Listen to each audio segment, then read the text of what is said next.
Hello and welcome to Mad Hatter News. My name is Sarah and I'm an ex-Washington, D.C. news reporter turned Chicago-based comedian and entertainer. Today, I'm going to be talking about the Matt Rife comedy special that everyone's so up in arms about, so let's get into it. Me reporting whatever the fuck I want. You don't own me, Whatever. You should be scared. It's tea time. Everyone's heard by now about the Matt Rife special and how it was misogynistic and against women, and that's not really what I want to discuss today because at the end of the day, comedy is comedy. There is always a demographic for everyone, but the main thing here is that the demographic that he built his fan base on is not the demographic that he actually did his special for, which is the main problem here. Yes, we know that Matt Rife has been around for a while, but there's a reason why he didn't have fame before TikTok. TikTok, he had a bunch of crowd work that was very feel good, and even though he did say a lot of misogynistic things in his crowd work, it was always cushioned with something different, something funny. But that's not what happened in his special. And I think that's where people are kind of missing the point here. When you build your platform on a certain demographic, and that demographic gets you a literal Netflix special, and then on that special, you reject that demographic so loudly, not only is that wrong for anyone to do, but it's also stupid. This special could have skyrocketed him to a new level of fame to where he became an A-list celebrity and was landing movie roles. That is not going to happen now. He could have been the it boy. He could have been America's sweetheart if he just milked his fans for all they were worth, but he didn't do that. He literally said before his Netflix special, "One thing I wanted to tackle in this special was showing people that despite what you think about me online, I don't pander my career to women. I would argue this special is way more for the guys." But Matt, online is how you got your special. You didn't do so hot on Wild 'N Out. There are many comedians who did what Matt Rife was doing when he was doing his thing before TikTok. Those comedians don't have specials,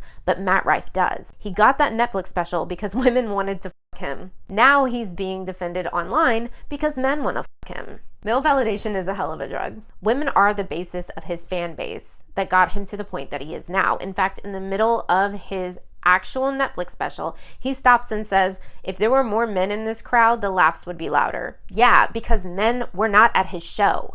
Which is exactly my point. The men backing him online are not actual comedy fans. They're just dudes on the internet who aren't buying the tickets to his show, and they're not going to buy tickets to his show moving forward either, especially now that they're probably going to be way more expensive than they ever were before. Now, a couple people on TikTok did say, "You're not a comedian, I haven't seen any of your stuff." Comedians don't put their comedy online because people will steal their jokes. There have been really well-known comedians that have stolen no-name comedians' jokes, and they get away with it. That's the main reason why you never really saw Matt Rife's actual comedy online, and you only saw crowd work, because we only put crowd work online. Now, if you want to get into my opinion, I think that Matt Rife's comedy was very basic and a little bit boring. He also hyped himself up quite a bit in the special, which was a little bit amateur, and I was kind of surprised. I really wanted to be on his side. I wanted to watch that special and be like, oh yeah, all these people just don't know comedy,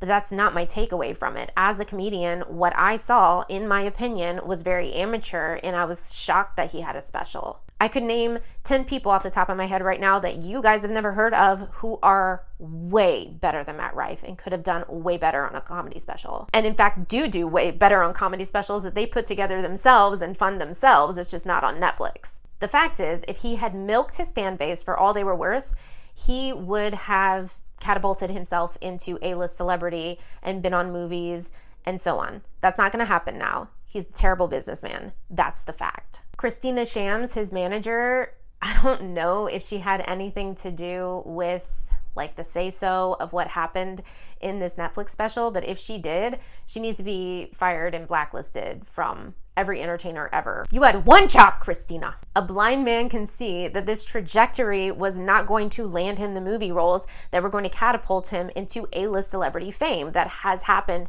to a lot of the comedians that got specials before, and then they became celebrities. They got acting movie roles. It was going to get him canceled by a lot of his fan base that got him to the point of the Netflix special. It was going to get him trolled and so on. Now, is Matt going to be doing fine?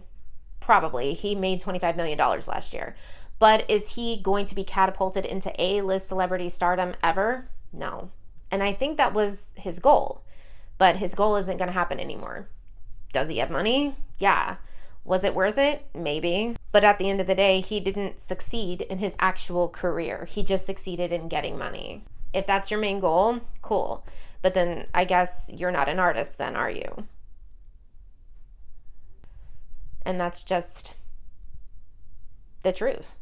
If you like this video, give it a thumbs up and subscribe if you haven't already. I do put a lot of news and expose on politicians and the government on this page, so follow if you want to see that. And I do opinion pieces as well, like the one you're watching right now.